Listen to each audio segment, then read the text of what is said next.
So that was like all I had was basketball. Wow. And I still wasn't that good. It's just tough. You were a damn good father. Be intentional about that. Mm. So everything that I do with my kids now is intentional. I walked 2 and I picked him off. So I made all 21 outs myself in a high school game. And y'all already know where I'm going with it. He got mad at me for walking 2 people. I'm a dad to my kids, and then there's times where I can see myself a kid who happens to be a dad. Yeah, for sure. Ooh. Cut to it, cut to it. Let's get down to it. Cut to it, cut to it, cut to it. Let's get down to it. Special edition of Cut to It. Would be straight ahead of me. Former teammate, good friend, Mike Tolbert. In the building, in the studio, Coley Mick, co-host, wearing his Boston hat. Always. Yeah. Any good suggestions on vacation for those guys? They need to be in the gym. Yeah, in the gym. Okay. And then our show manager, booking manager, backstage, Joe Fushey, and then obviously myself. I love this. This podcast is really unique and special this time of year. This is the Father's Day episode, week of heading into Father's Day. There's a lot of people who have different stories, different journeys, different paths. And each one of us has a different path, and then we're also fathers. So I believe that's extremely significant because we're all managing through different things. Coley, you have two kids. Mike, you have 3. 3. Two Girls. 2 girls. Girl. Yep, 2 boys and 1 girl. You have 1 girl. And then I have 3 boys and 1 girl. And obviously, parenting girls are different than boys. Also parenting based on their personalities. Mm-hmm. So you have all of that, and then you have your significant other. Our significant others, have been parenting, have been raised a certain way, and we have been raised a certain way. And so you combine those and you put them in the household. And I love to say, it gets a little spicy. It gets interesting. It gets fun. But also gets a little bit of friction because everybody doesn't seem to see the same thing the same way. And sometimes seeing things differently can be frustrating. I think more for my wife is frustrating because for a long time felt like the superhero, meaning had to fight every battle. And not every battle you need to fight. There's sometimes I lose my kids because of, it becomes a monologue versus a dialogue. And I think that at times can be frustrating for her. I know for myself, the reason why has to do with the way I was brought up as a child. For me, the way I was brought up was kids saw to be seen, not heard. My mom is one of 13. There's probably about 60 of us that are alive and kicking. Then my dad, he is one of 4. Grandparents steer the ship. Right? Every holiday was at grandma's house. Grandma taught me how to cook. So there was a lot of different dynamics. And I know how we are raised informs us, good and bad, how we parent. Sometimes we don't even know. So, Coley, I'll start with you, my co-host. How would you describe your upbringing, and how does it apply to maybe seeing some patterns in your parenting that you didn't even realize? And that you're starting to connect dots even as I talk a little bit. No, it's one thing I think about a lot. My father and mother used to argue all the time because he would be like, when you use something, put it back where you found it. And I find myself being the same. Like, I never understood why he was so angry. Like, why he got to that level of like, it's still around. Like, You still see it. and now when I go to reach for something and it's not there, I'm like, he was right. This is infuriating that it's not in the place. It's like, well, why are the scissors in the bathtub? Like, this isn't where they go. How did this even come about? Why are they up here? Yeah, Something. Okay, I was like, why didn't they? Yeah, so it's like, all right. But yeah, I was raised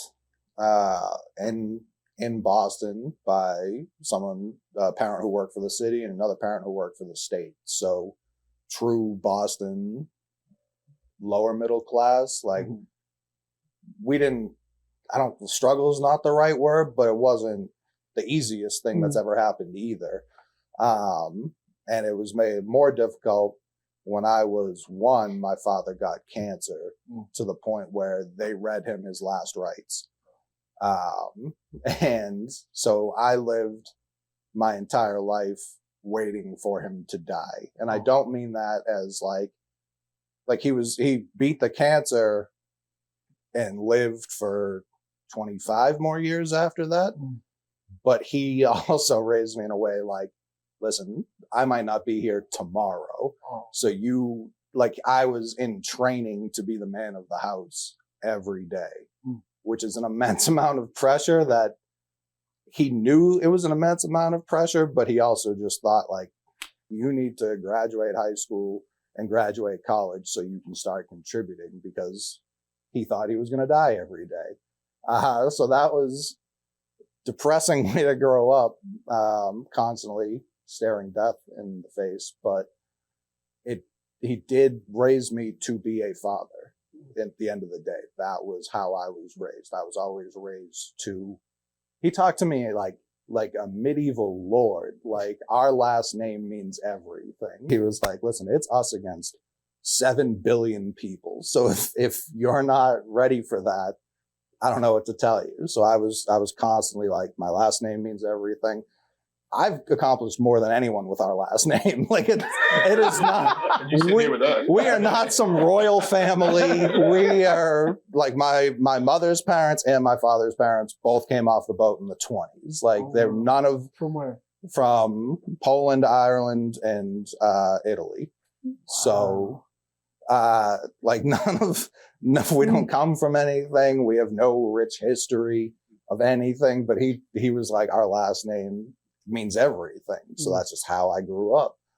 So naturally I had 2 girls, which is not helpful in that regard at all. But he did very much raise me to parent. So I've always felt prepared to be a parent. And luckily, as you were saying, it's me and my wife. It's not just me. And so I think a big adjustment for me was to be like, she is a lot smarter at a lot of the stuff than I am, despite how I was raised for this. She just has that mothering touch. She cares so much about our kids. And I do too, but she day in, day out is giving everything to them. And then I go to work and I do this. And when I'm with them, I love them and I do as much as I can, but it's just different.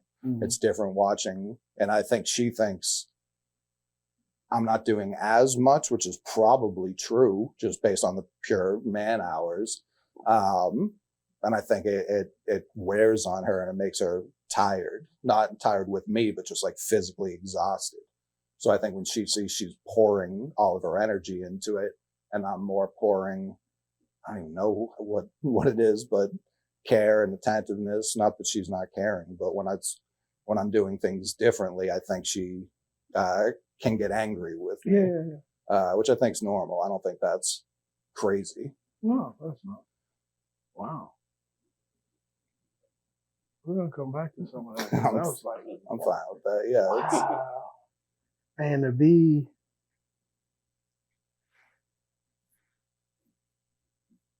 growing up every single day, one waiting for, not waiting like you are hoping, but oh yeah, you're not hoping, but you are preparing or waking up, waiting for the bad news. anxiousness, the nervousness, the uneasy, waiting for the other shoe to drop. Mm-hmm. Every single day. That definitely is not a normal childhood No. life or just thinking.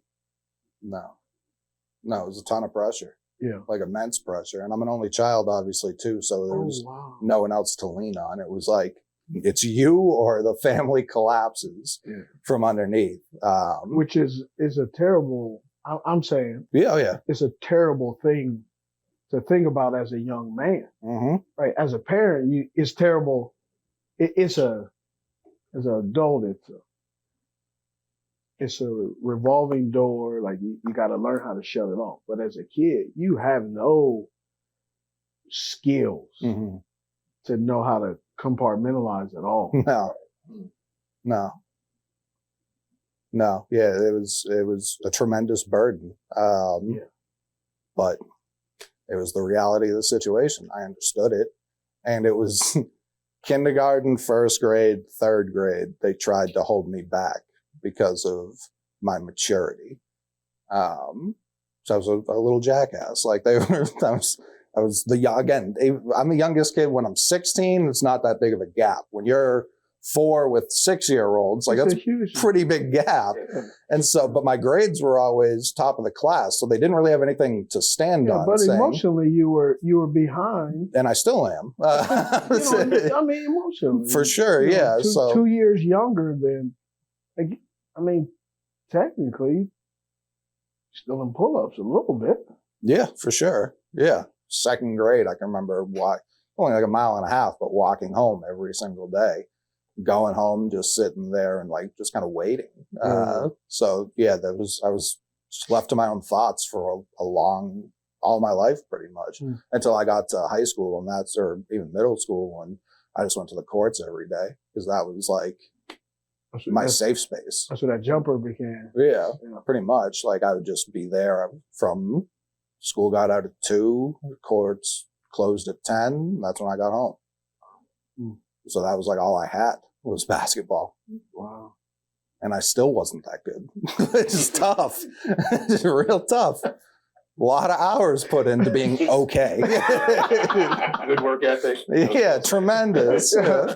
Hey man, he going there. He'll work it out. Yeah. So yeah, that was basketball raised me. TV raised me. My parents. I'm not even trying to say my parents didn't raise me. They were really good parents, but they had to work. Like you know what I mean. They were present, but not emotionally.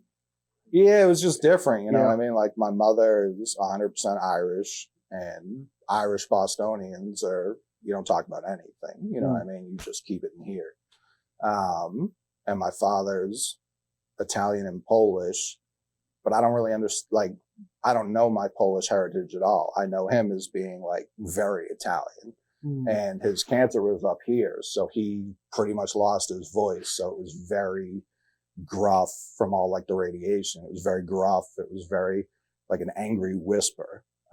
So when he would yell, like the volume didn't get louder, but like the anger in his voice got there, and it scared the shit out of people. not necessarily me, because I got used to it, but like if someone slighted him, and like he had a lot of prescriptions, so he would go to CVS, and if they just like messed up something small, CVS was dead to him. He's going to Walgreens now.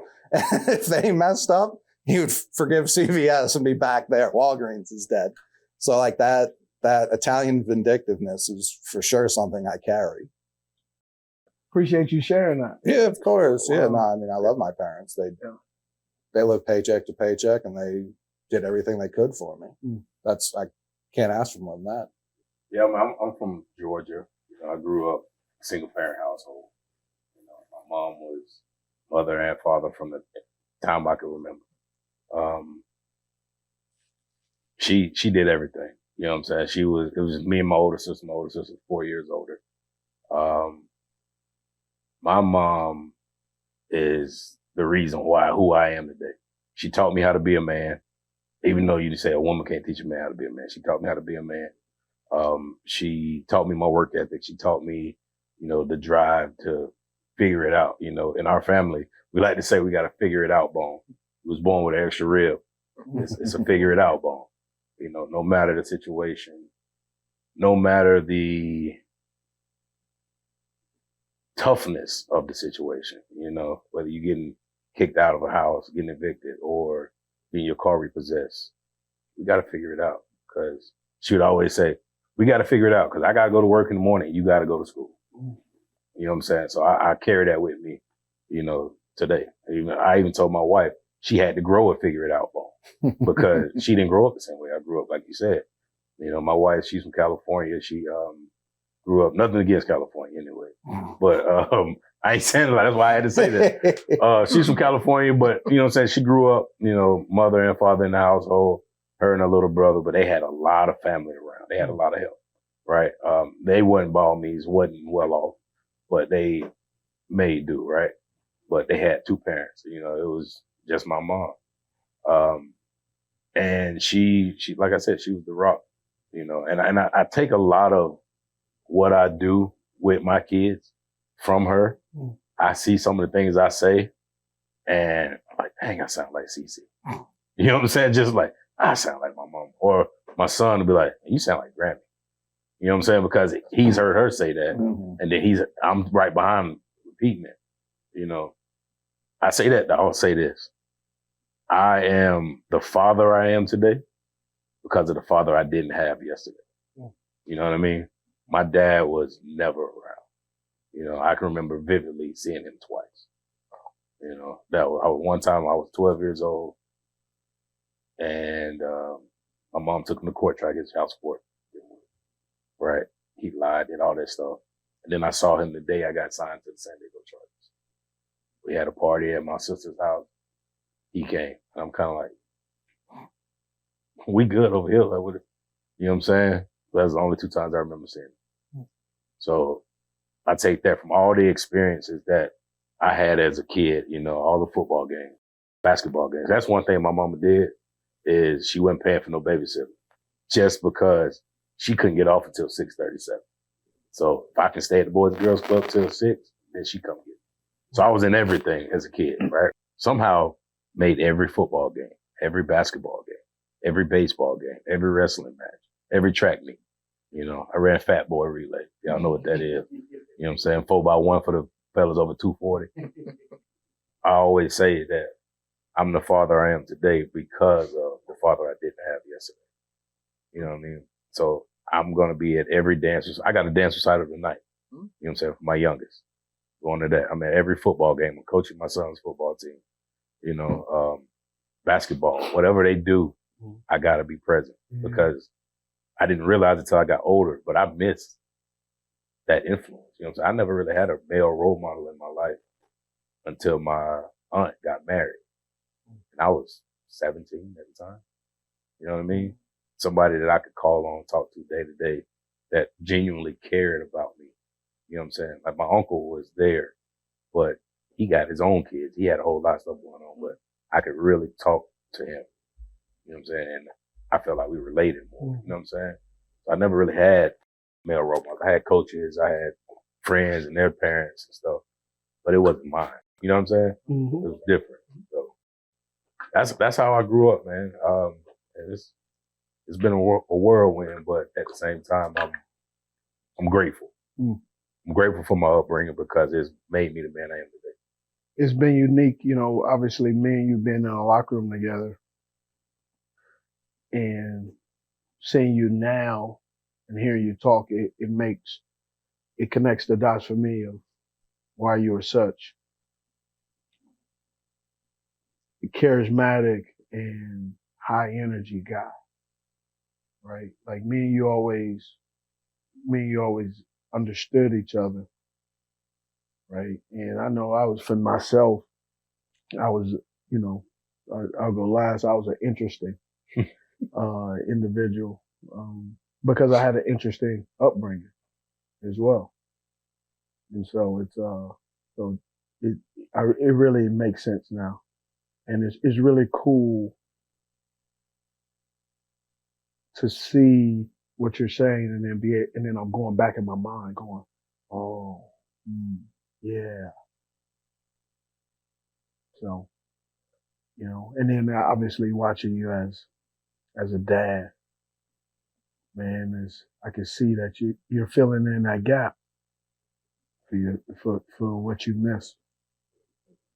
Man, I think my main thing, honestly, is, as you know, I work with kids all the time. Yep.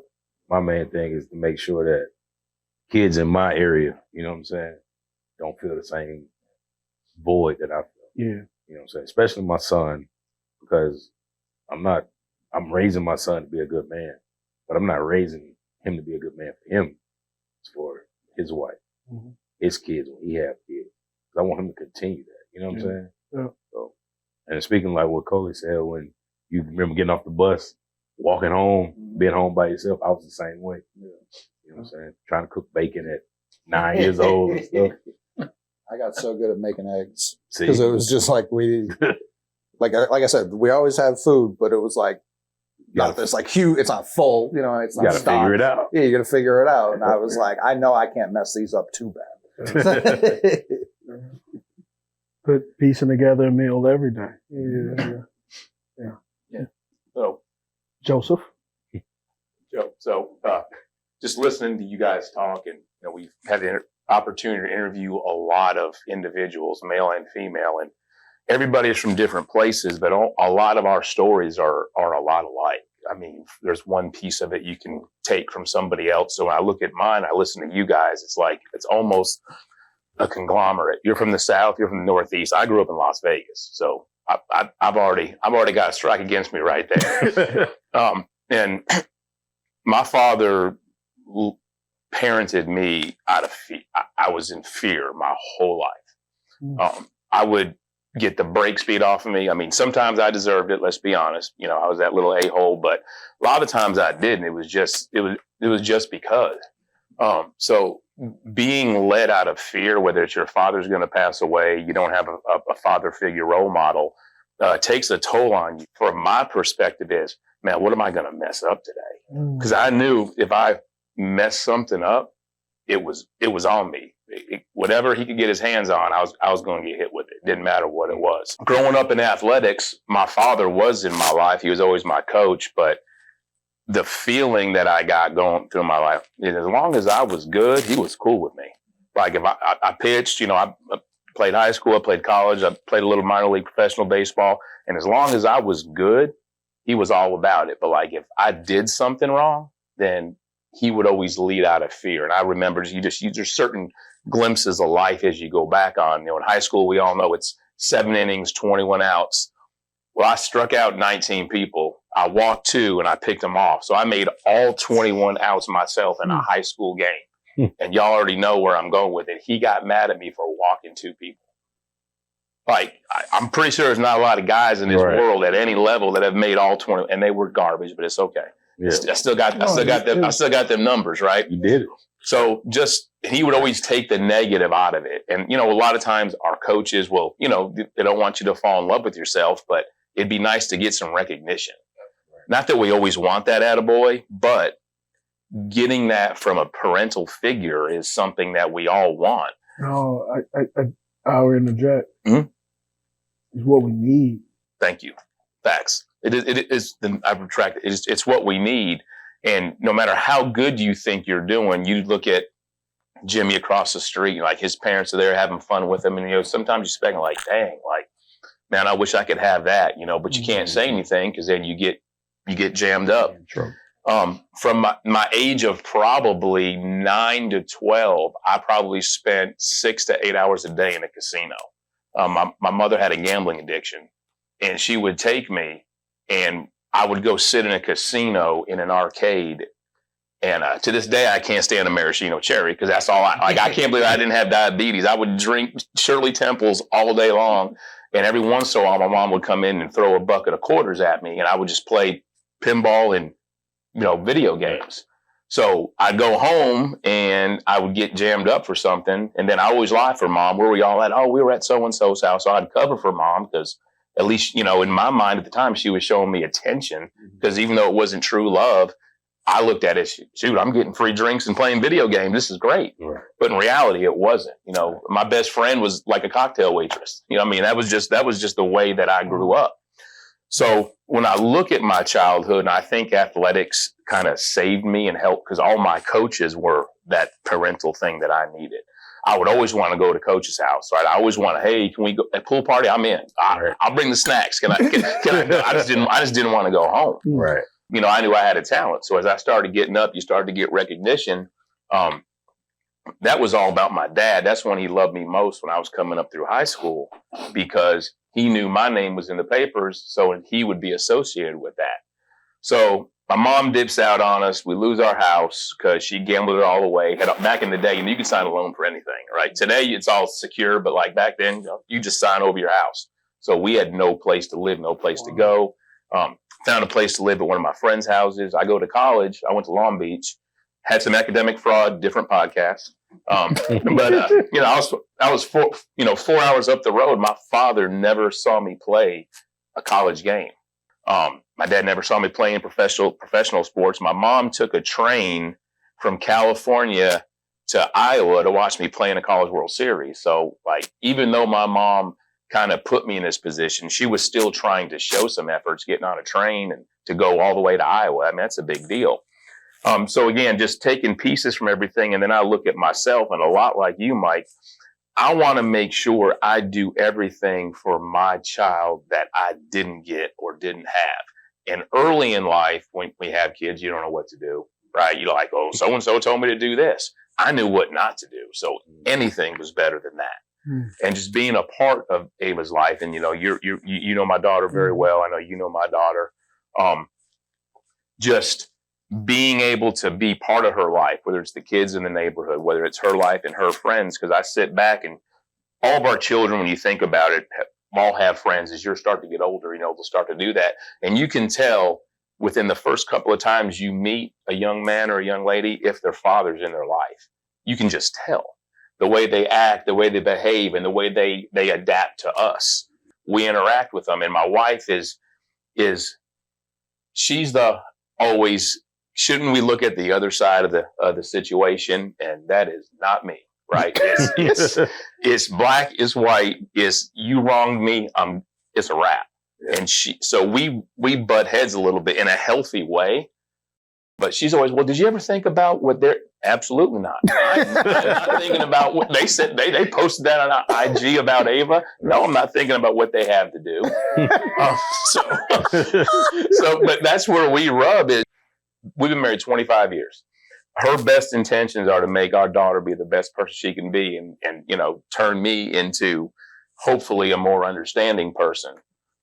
You know, but between them, and then I look around at the men that I know in my life, and I learn things from other people. But at the end of the day, you know, circling back, how I parent, how I parent is 100% the opposite of how my parents parented me. Yeah.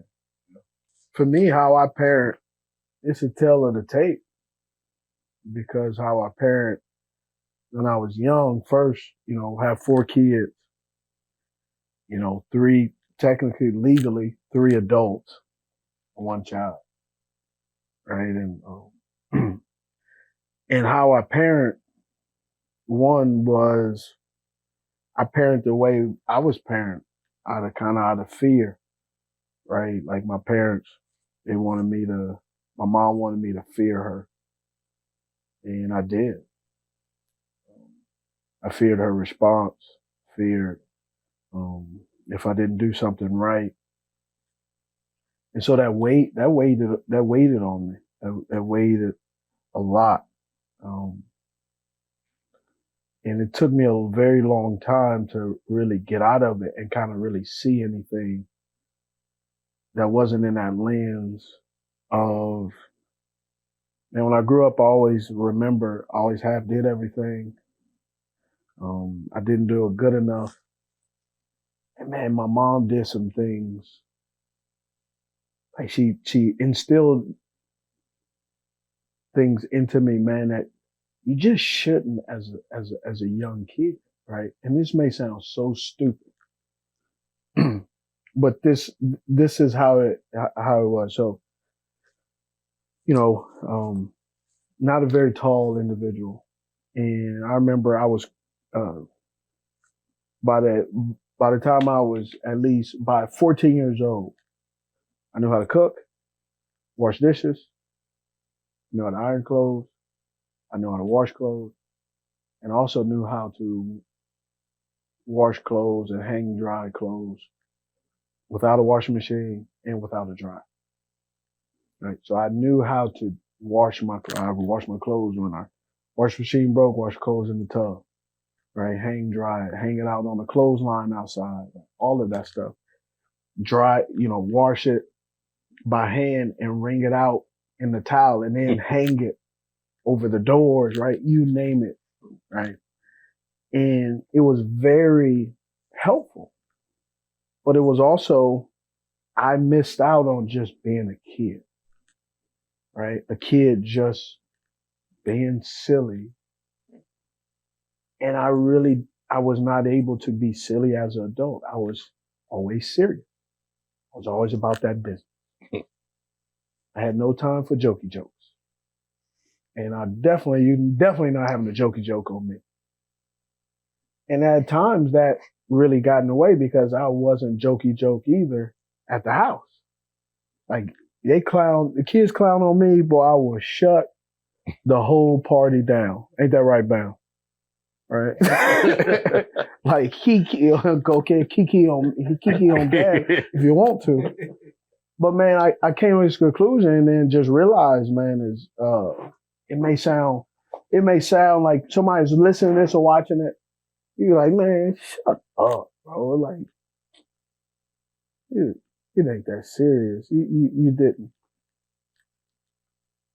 Man, I really understand that the delusions that we have become the reality of how we operate. And what do I mean by that? We start to think that everybody's trying me. So you start to believe that everybody's trying you so much that everybody is. So you walking around when somebody jokes, you trying me today, huh?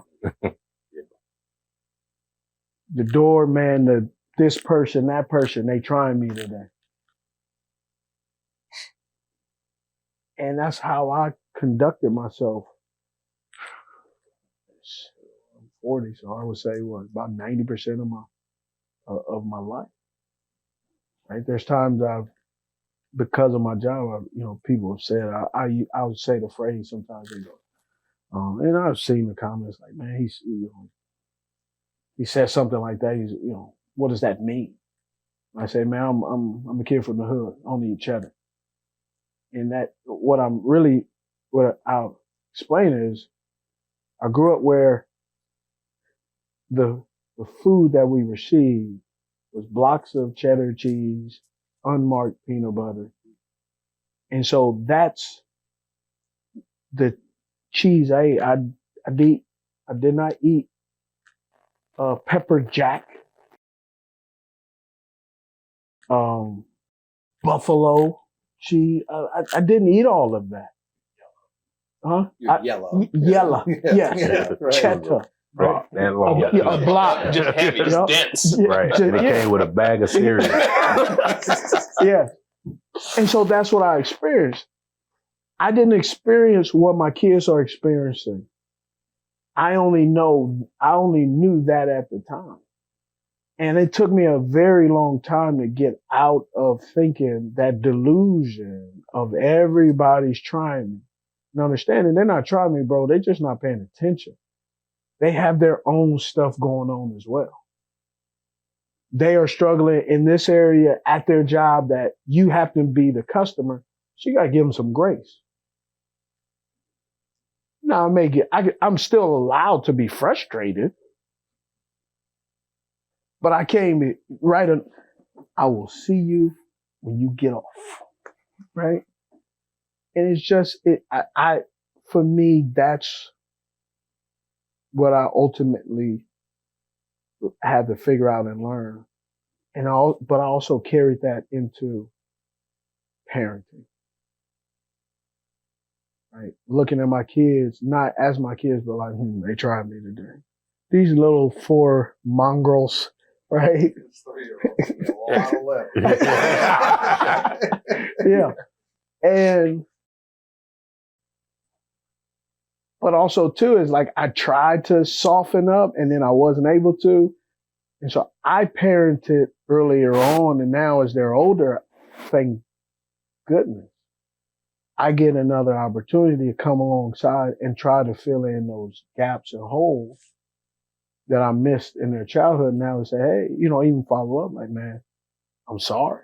I'm sorry I was a harsh, hardened guy instead of a lovable, fun-loving. Because I could be fun-loving and then flip the script and all of a sudden be like, bro, you was just you're just loving on me. Now you give me an evil eye. I can stare at the kids and it's like something's up. Yep. And that's just unhealthy. That's an unhealthy environment to be in. I learned from you as a dad as well too. I mean, you've been through it, 3 going on 4 times now. So, we all learn from each other, but you have seen how your ship has sailed in different seas. Oh man, it's crazy, right? Because I could be sensitive at the same time, right? There are times where I'm a dad to my kids, and then there's times where I can see myself a kid who happens to be a dad. Yeah, for sure. Ooh. Right. That's a good line. That's a lyric right there. That's a lyric. And because I'll sometimes bro, there have been times where I want to do some stuff with my kids and they're doing something with their friends. Man, I am super duper disappointed. In my head. Mm-hmm. Now I don't tell them that, but then I'm like, now I'm going, bro, what is the problem? Right. And so like my son, Boston, man, I was like, hey, let's go see Air. Right. Cause I heard it was a good movie from a reliable source I know. Right. And we were trying to see that movie, trying to get up with each other. And in the past, we weren't able to see it. We had some scheduling conflict. He's about to graduate. He was graduating and he had graduation parties either before and then after. And then we were trying to do his graduation party and all of this stuff. And I can tell I was like, hey, let's, you want to go to movies? And then we had a night we can go to movies, but then we had something else in between. So we're trying to squeeze it in. And I can sense a little bit. And I felt myself going, what am I possibly informing him that I don't think I feel that way? And going back in my past, it's like, he probably is thinking dad is getting irritated. But I was actually, so I had to tell him, hey, I know you got a lot of stuff going on. We'll watch it. Then he goes, hey, did you know it's on Amazon? I was like, on Prime? I was like, oh, no, I didn't. Right? Never thought about that. Right. So we actually just watched it. Now, he started watching it a little bit before. Bro, years ago, I'd have been like, oh, so you just gonna watch the show without me, huh? Right? Oh, it must be nice. Tell me how it is. Don't even watch it no more. Storm out the room. But you know what I did? 45 minutes in, I go upstairs and I'm like, hey, can I watch it with you? Bro, he does the best thing ever. He's filming right now, so I might even get emotional. And he scoots the beanbag over. He said, sure. But that goes with me presenting myself without being sensitive, right? And the reason I'm sensitive, right? It's not the Napoleon complex. It's because I just grew up assuming nobody really wants to be around me. So I've presented myself that I don't want to be around people. Right? That I'm the athlete everybody sees. I'm also a little boy that happens to be an athlete that happens to be a father we still trying to figure out what kind of person is he going to be. You know, I haven't seen my mom in 4 years. Scheduling conflicts, we'll go with that. So I haven't seen my mom in 4 years, so she comes down for Mother's Day. 3 of it was COVID, though. Thank you. Appreciate you. Yeah. Thank you. So I hadn't seen my mom in 6 months. So she actually came down for Mother's Day. And I was so gassed up because, like, I'm going to see my mom on Mother's Day. So I was talking with Steve, like, we'll make breakfast and all this stuff. And my mom's like, oh, you don't have to do any of that. And now she might have truly in her heart meant I don't have to make breakfast, but I took it as, oh, she's trying. Like, she wants me to be over the top, like, oh, come on, Mom, let me do this. So we had a great visit and everything. So she leaves, gets back to California, and she had sent me a text. So I screenshotted it and sent it to Steve, talk about how we hold on to things. And I'm 52, had a great visit with my mom. My mother writes me a text message that says, son, just, it was great seeing you. Can I read it? Yeah, go ahead and read it, because this just shows how we hold on to things. So it says, hey, son. Well, we've been home a few days and we're just starting to relax. We've had such a great time being with you three. I think you are a wonderful father and husband. I am so proud of you. I can see that you are surrounded by love and give it in return. I look forward to being with you again. Love you, son. I said, wow, totally out of left field, huh? Joe goes, yeah, way deep left field at Dodger Stadium. and so then we had a conversation. As we're friends, we all help each other out and kind of process information. And I truly didn't know how to take that. I truly didn't. I didn't know if it was out of sincerity or it was out of she was just saying it to say it. So I really struggled like the whole day. I was sitting there thinking about it. My wife came home. She's like, what's going on? I read it to her. And she said the same thing. She's like, well, that was nice. And Ava comes in and says, take the W when you can. So that kind of lightened it up. But that just goes to show how we hold on to things. Yeah. Right. And, I go back to your story. The frustration with you in your wife, because she's all in it 24/7 when you're coming in and doing things.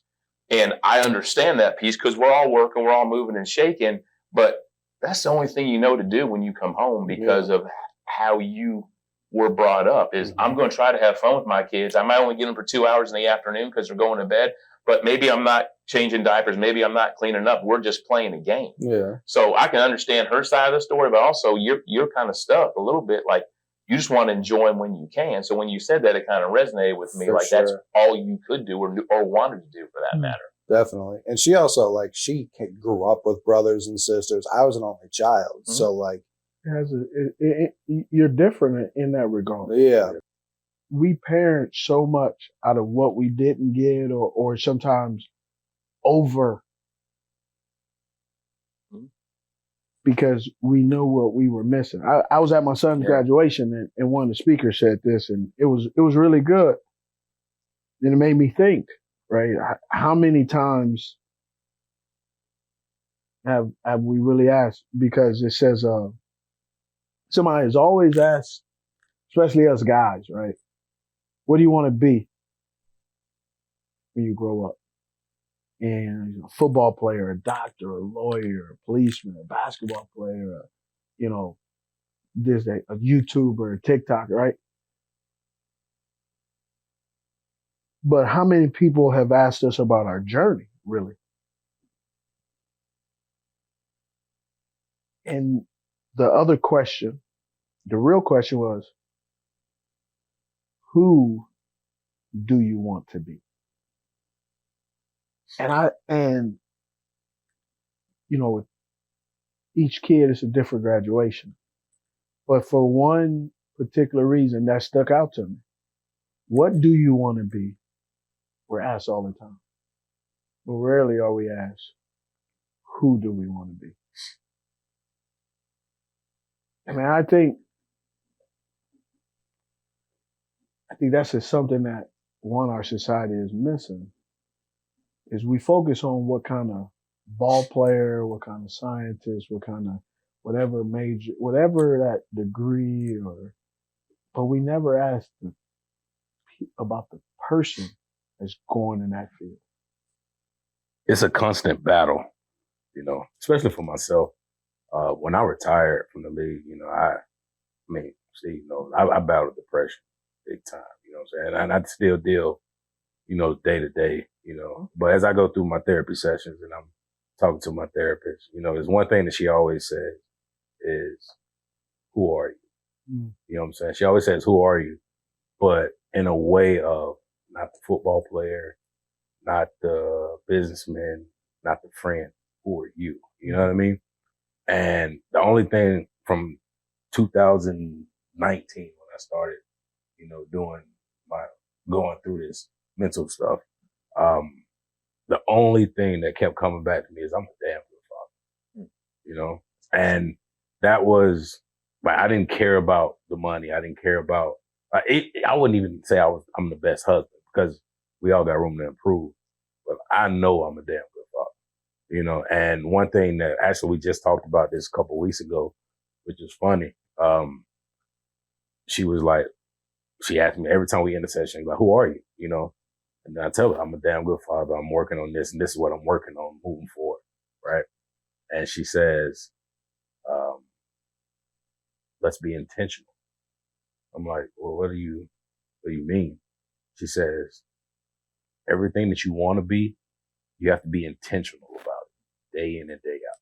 Just like when we playing ball, we know what we got to do to get in shape. We got to be intentional about our workouts or lifting weights or doing whatever in the off season.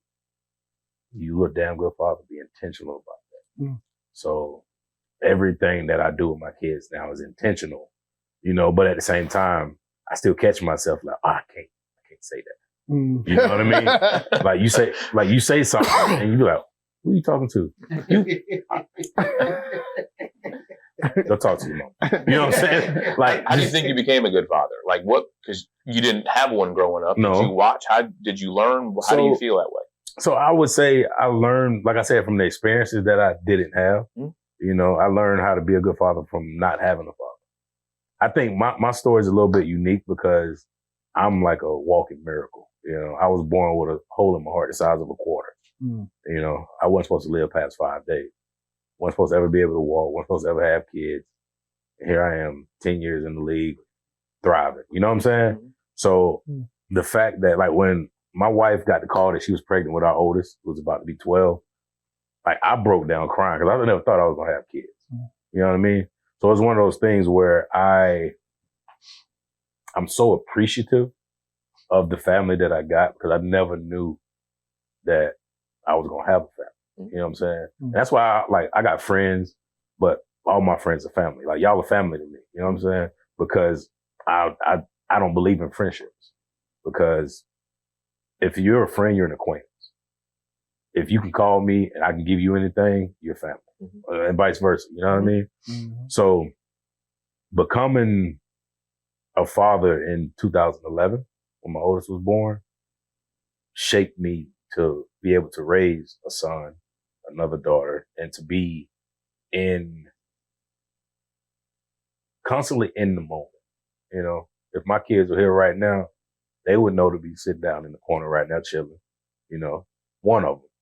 The other two, one of them gonna play with the football. The other one, that one, didn't he? The other one gonna have the LA stuff off the wall. The youngest might try to take the book bag. But my kids know when it's time to, hey, chill out. Yeah. You know what I'm saying? But at the same time, I'm intentional in the way that, like, that I love them, I parent them, the way that my wife does it. But, like, I tell everybody all the time, I told my wife, you know, a long time ago, like, I never had a man tell me they love me until I was 17. Mm. You know what I mean? I tell my kids I love them every day because I want them to know that that's normal. You know what I'm saying? What I had wasn't normal. Yep. You know what I'm saying?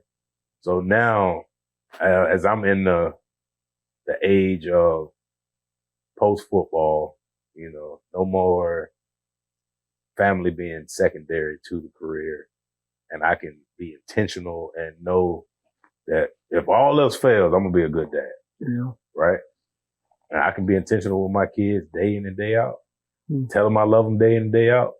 See them go to sleep. That's the my world is okay. You know what I'm saying? You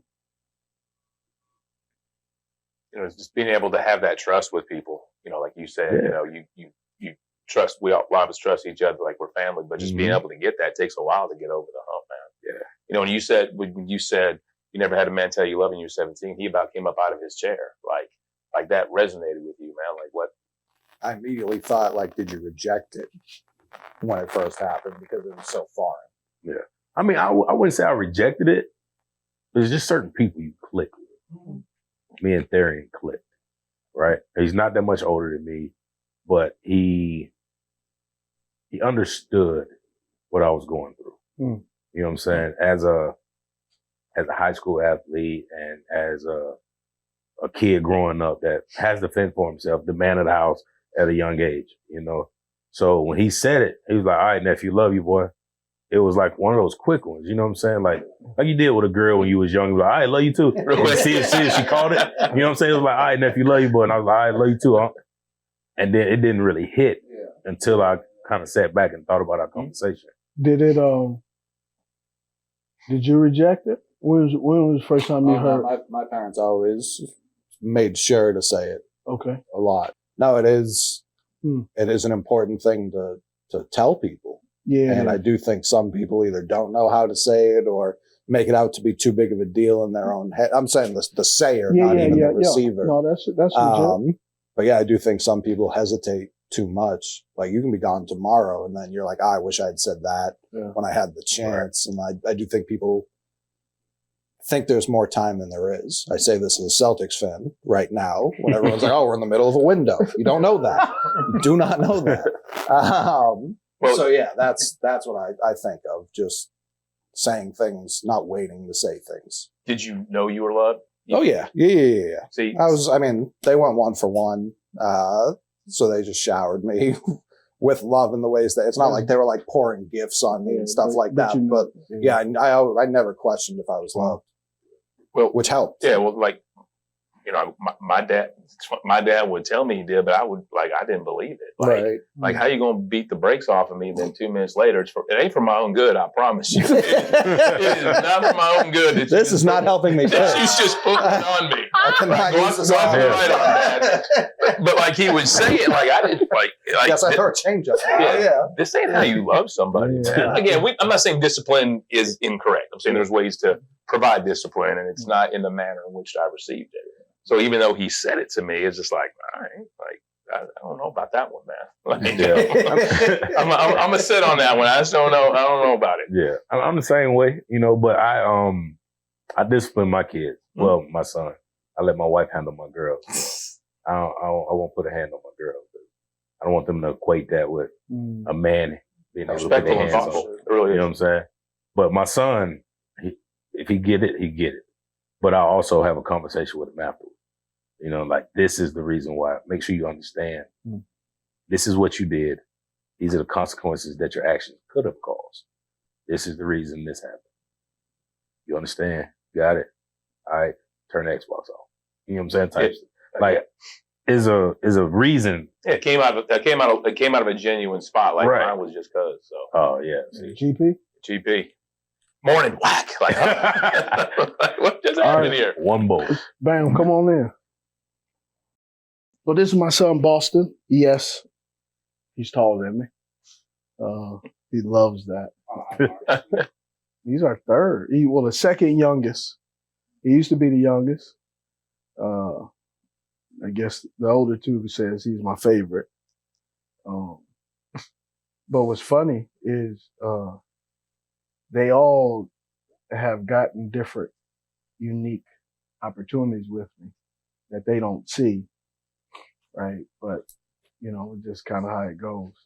Because the oldest, Peyton's gotten stuff that we say he's the guinea pig, right? We figured it out. Hey, it worked with him, didn't work with this one, or didn't work with him, but it worked with this one, so it's all balanced. So, what would you say? How would my parenting style or skills were for you growing up a little bit? You can be 100. Don't cap. No, I'm just trying to think. Yeah. Well, when I was younger, it was sort of like we did stuff together, like football camps, that sort of thing. So it wasn't like as much like structure, I guess. So like there's like no like getting in trouble, that sort of thing. As I go older, there was, but it was still like similar, like not as much. And then now it's sort of like we just chill, I guess. But you saw, you got an opportunity to see his older brother and sister get in trouble a lot. So I think that also helped him. Like, know how to slide through. Yeah. Don't Don't do that one. Don't do that one. So what are some of the funny parenting things that have happened? There's a lot. There's a lot of funny stories out there within our family on dad. I don't know. More recent, it was funny. We were playing like Nerds or something like that, and I like made a joke about him. So he like got up and he grabbed me by the back of my shorts and like gave me a wedgie. So that was funny. Yeah, that's probably the most. That's what happens when you're taller. It makes it a lot easier. But years before that, no, he would have said a joke like that. Yeah. Now we just like joke all together, which is fun. And it's like not personal either. It's just like It's not personal. Take it I don't think it was personal. ever personal. Oh, So it wasn't your fault, man. It wasn't your fault. I got a question for you, Bam. What's one of his dad's sayings? Now, everybody got one. Like my kids, when they get in trouble, sometimes I make them do push-up position and hold it. Yeah. Well, Hold it. yeah. Hold it. If it's burning, you're earning. If I say if it's burning, you're earning. Oh, yeah. They be like, Daddy, can we go TCBY? Yeah, push-up position. How long can you hold it? So to go off You of gotta that, work. I would say, well, if he has like, if we're messing around and he puts us in a headlock or that sort of thing, like not just like random headlock, but like You tried. You tried. So not just a random his go-to headlock. move is a headlock. No. Oh, I got it. No, I'm just saying, if he's like, or tickling us, that sort of thing, he says black uncle. That's what we have to say to get out of Black it. uncle. Black uncle. Sometimes we say it anyways and he doesn't. Yeah. What is that? I should try that one now. No. Because they were like, uncle. No. Black uncle. Oh, man.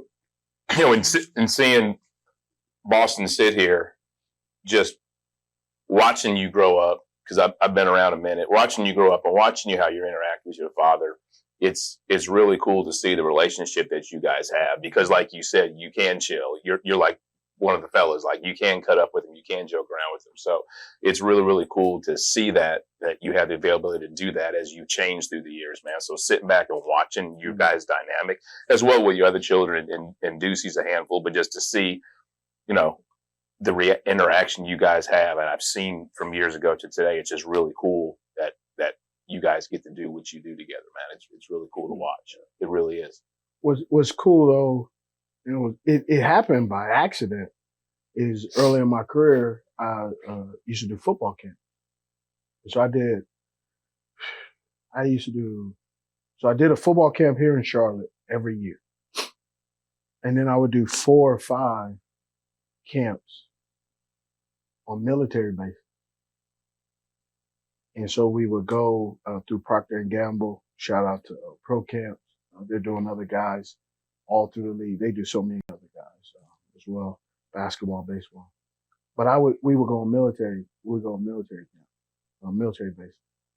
And man, the coolest part about that is, one, Boston has been playing sports illegally and legally, right? You were 4 years old with 6th graders. That was him at my football camps. He was 5 years old with 7th and 8th, 7 and 8 year olds. And so he was always like, he's always been around. So every off season for 8 years, we did camp and he would go with me. And I mean, we went from Scotts Air Force Base, South Korea, Hawaii. We went to Cherry Point several times because it was just close. Florida, Macon, Georgia. It was Jacksonville. Macon, Georgia. Was it Austin? I think we went there once. Yeah, because that's where we did. That was where we first. Man, we did. I Fly. Or we did I Fly back. Yeah, we did I Fly back in 2010 when it was out there, and we've been all around this country, United States, and then obviously one in South Korea. And I got the opportunity because of sports, but I got that time with Boston. And there were times where me and him are very similar, which is funny because I do television. But outside of that, but we've been in a number of car rides for several hours. And no one said anything. How was y'all trip, man? It was great. What y'all talk about?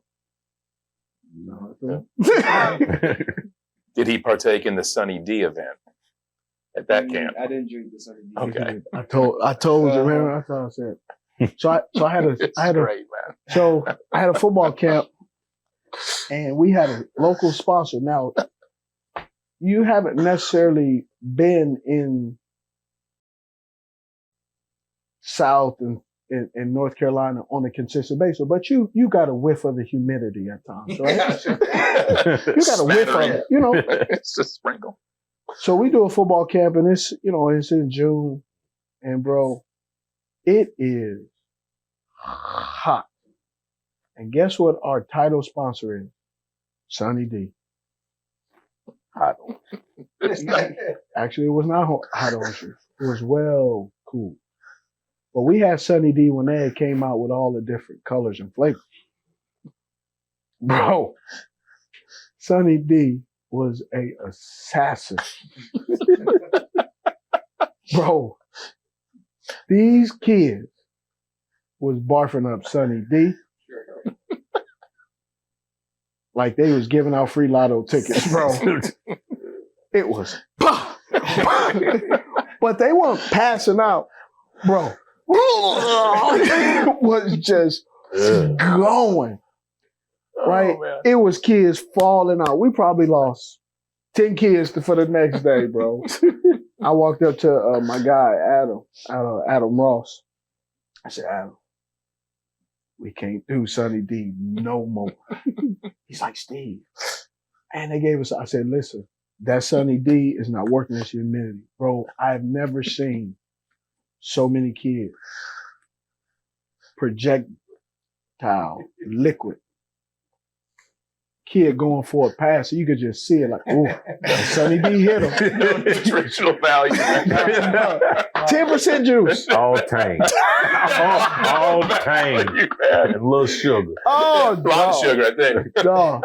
These kids was hurt. I don't even think they brought them back. We didn't bring them back. We couldn't. It was a liability. Yeah. Bro, it was the worst idea known to mankind. It was not a good one, man. No, hey, we are not drinking the juice. Oh, okay, Dad. Then he starts seeing them dudes go. He figured out. Yeah, but I mean, we had some good times. I got some great kids throughout the show. I'll bring them on, but throughout the season I'll bring them on. But they all are unique in a good way. Like Boston, he's like all of my kids are like me to a degree. Boston is Boston and Deuce. They call us the triplets. All three of us are very similar. We're gonna give you a wisecrack.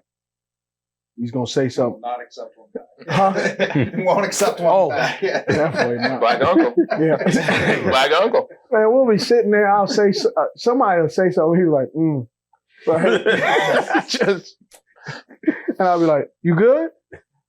He'll be like, "Yeah, you, yeah, all right, right." But it's been I've been I would say my family's extremely unique because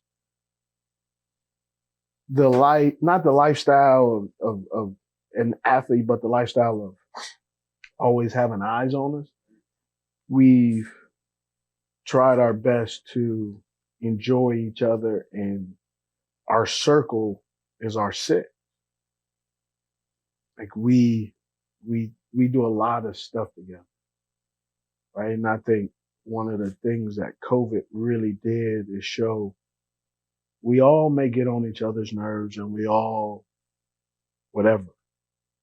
But man, through COVID, man, we watched The Last Dance together. That was excellent to have in that time with Mike when he did that. That was smart. We sat there every Sunday. And I started doing is, man, every 2 weeks, Rice Krispie treats. Every 2 weeks I would do Rice Krispie treats. And we started looking forward to it because it was a mark of like 2 weeks down, right? Because we didn't know. And man, just all those little things and our love for pizza. There was a lot of little small things that I think COVID really enhanced for some people.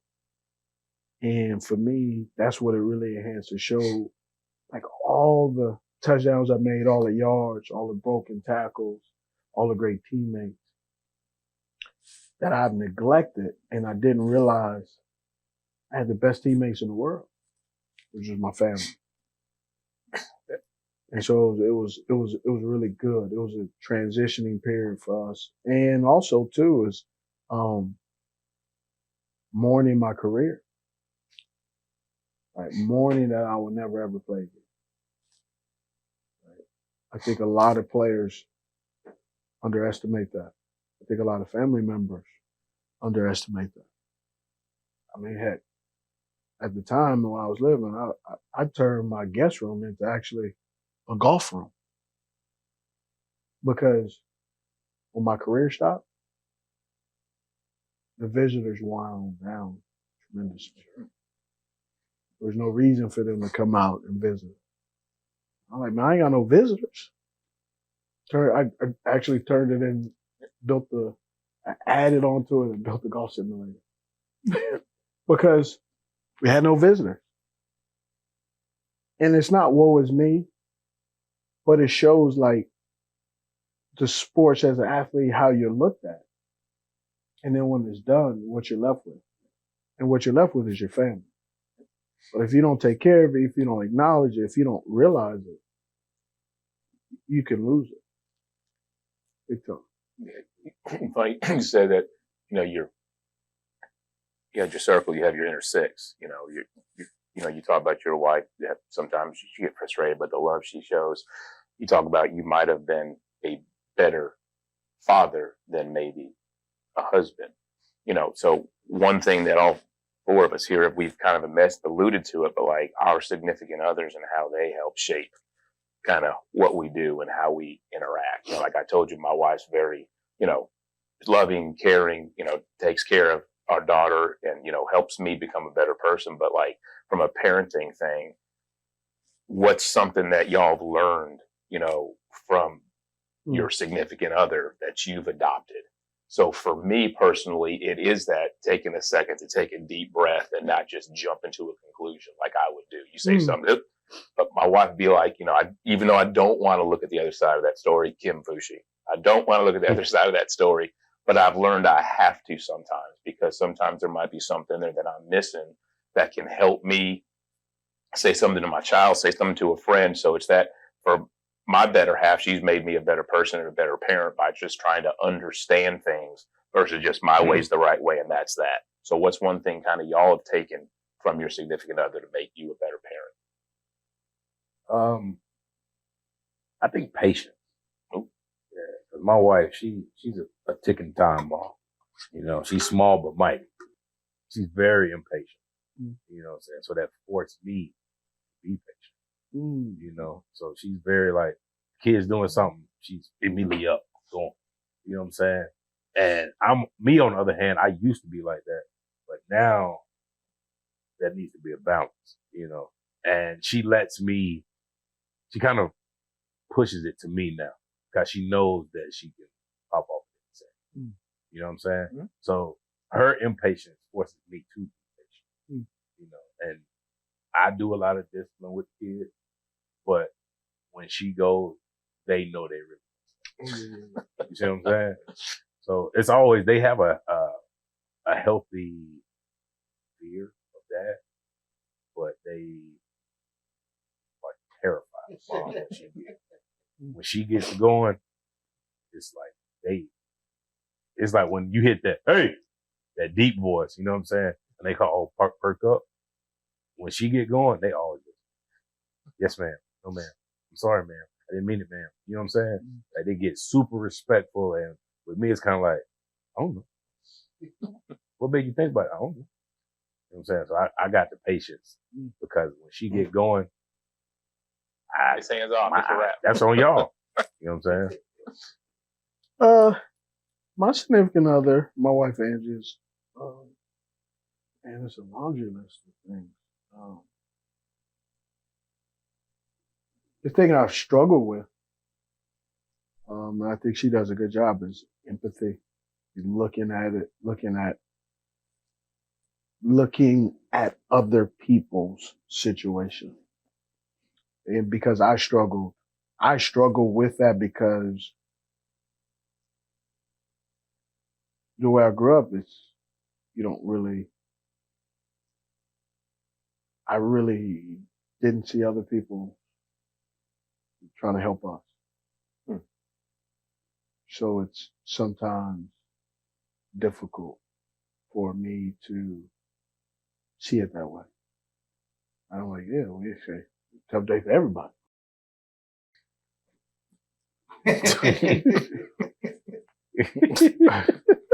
Right? And I'm not trying. Hello? Yeah. And so I've struggled with that. I can do it sometimes, but then there's other times, right? You know, and then for me and then the other part, logical. Like too much logic, not enough like feeling. And like, man, that really hurts, you know. Got school in the morning, no. Right. So just trying to balance that. Right. But I mean, just to end it though, because my boy is here, one of my boys. You know, one of the biggest struggles that I know is, and I've said it on other shows, and I know I've saw some people go like, bro, or like, I don't get it. Even now, I love my boys. I still kiss them, you know, give them a hug, give them a kiss on the cheek or something. I show affection. And the reason I do that is because there are so many times when we put them to bed. I put them to bed and I walk down my hallway as a father, but I walk down the hallway struggling that I know I was not kissed to bed. I was not told, hey, I love you, see you in the morning. So there are times I walk down as a man, walk down as a father. But I can see myself 10,000 feet above walking as a little kid going, I know what I missed. And when that internal battle goes on so much, it impacts you. It stings you in a way that it screws up your day. You wake up some days angry and disappointed. And man, there were times I played in the league. The league saved me because I woke up pissed off a lot of days. So when I walked in that locker room, as a wounded young man.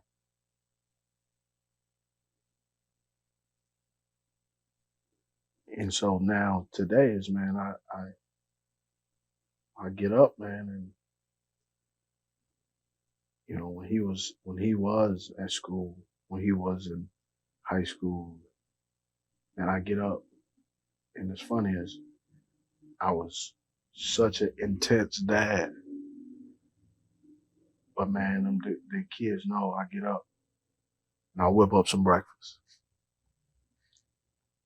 and this dude would be like, "Bro, I don't want to talk." He'd be like,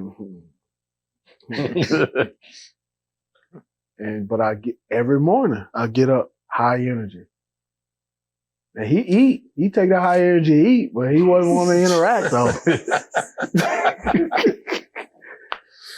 You know? And so that was something that, you know, I know each and every day I had to work on. You know. Now I can't be I'm proud of all my kids. All right, my oldest is doing, you know, he's getting his master's in accounting. My daughter is embarking on being an entrepreneur, and then obviously he's embarking on going to college, going to Liberty University. And man, no offense to y'all, but I'm the luckiest dad, man. I'm the luckiest dad in the world. I got 4 fantastic, smart kids. But more than anything, you know, we talk about it too. You know, when they allowed me to be in a group text, because I'm Team Android, he allowed me to be in a group text. I believe in it, and I can see it with him as Smith gang. Like we thick, and it's pretty cool. Is they all got little tattoos with their significance of their number, because also 2 of my family in our household, in our set, ranking where you're ranked, like not ranked in like your birthright order, is real. You get in the car and I'm driving, right? Oldest calls the shot, and then the second oldest, even though he's taller than all of us, he in the back.